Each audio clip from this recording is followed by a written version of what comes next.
for your testimony. We will now turn to questions for the administrator. The chair now recognizes himself for 5 minutes for questions. Administrator Criswell, probably is no surprise to you, I don't sometimes agree with my colleagues on what the role of the federal government should be in disasters, but I do believe whatever the federal government's role is, it should be efficient and actually help people.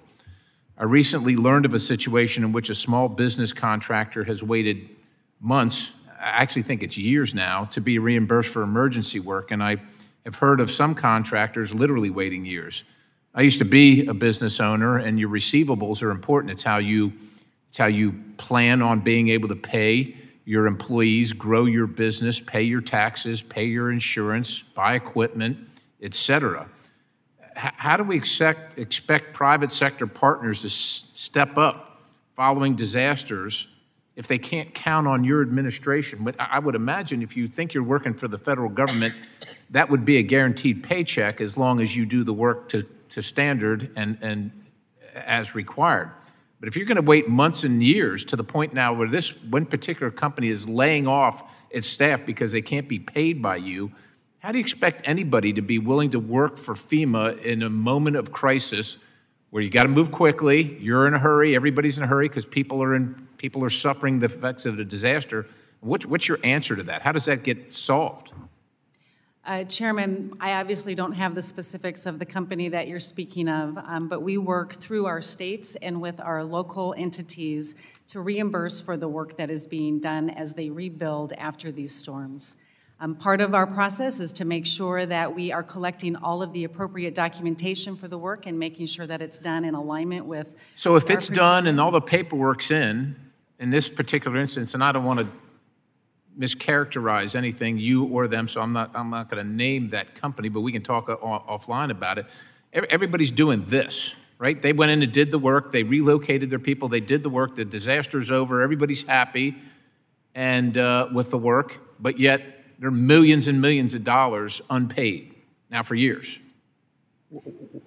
Yeah, Chairman, every situation obviously is specific and unique to that situation. I would be happy to get with you offline and better understand the specifics of what you're talking about. But you understand that other contractors that are watching that circumstance are going to be reluctant to respond in a similar circumstance if they know that they're not going to be paid for years in the tune of millions of dollars. You understand that, right? Again, Chairman, I don't know the specifics of which one you're talking about. We reimburse billions of dollars every year to communities and states to do the recovery and rebuilding work.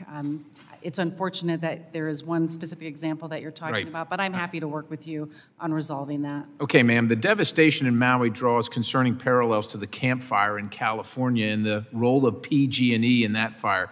In fact, the Wall Street Journal has reported that Hawaiian Electric is seeking legal advice from PG&E in itself and how to deal with the consequences of their actions. The Maui fires, like the Camp Fire in California, appear to be the result of net zero policy, diverting resources away from fire mitigation towards renewable energy. Now, that's not on you, that's their decision. But this does mean the victims of the wildfires are the victims of self-imposed, irresponsible, and now deadly climate policy-created disaster. It wasn't the consequences of CO2, it was the consequences of these policies that destroyed their property, killed their loved ones, and ended over 100 lives. The net zero madness started in 2015 when Hawaii became the first state in the nation to require a transition to so-called renewable energy by 2045, and they said they would reach the net zero benchmark 5 years ahead of schedule, then retired 2 conventional power plants and sought to replace them with 900 megawatts of renewable power.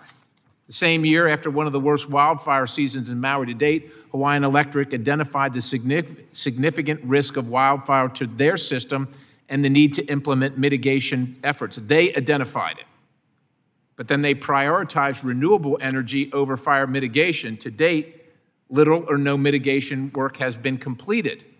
Instead, they spent millions on this transition to renewable energy.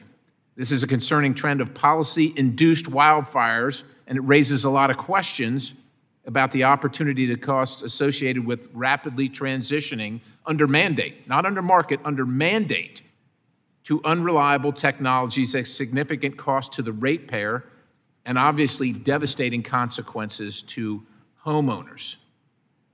Make matters worse, I'll just go on a little bit here and I'll truncate my remarks on that. But let me ask you this. This has become the policy of not only Hawaii, but many Western states where wildfires are prevalent. Should the American taxpayer, through FEMA, be responsible for paying for recovery efforts if states are diverting money away from mitigation efforts to misguided net zero policies that actively exacerbate fire conditions and endanger the citizens of those states? Should the taxpayer be required to pay for that? Chairman, we're seeing an increase in the number of wildfires across the U.S. and I don't know that that's true, but regardless, what I'm talking about is what's causing them. Policies are causing the wildfires. People are losing their lives and their property. Should the rest of America be paying for that when that can all be avoided? That is the question. FEMA's role should always be to go in and support the response and recovery of communities that are impacted by any type of severe weather event. Regardless of poor management decisions that are life-threatening. We also have several programs that help communities invest in mitigation to reduce the impact. That is a focus that we need to continue to work on together. Are you doing anything to reduce the impact of these net zero policies? To reduce the impact of severe weather events. No, net zero policies. That's what my question. Are you doing anything to mitigate them so these people's lives and homes can be saved? Are you doing anything in that arena? Our focus, Chairman, is to work with communities to reduce the impact of whatever the risk is that they're Okay, so the answer would be no. I thank the gentlelady and I yield to the gentlelady.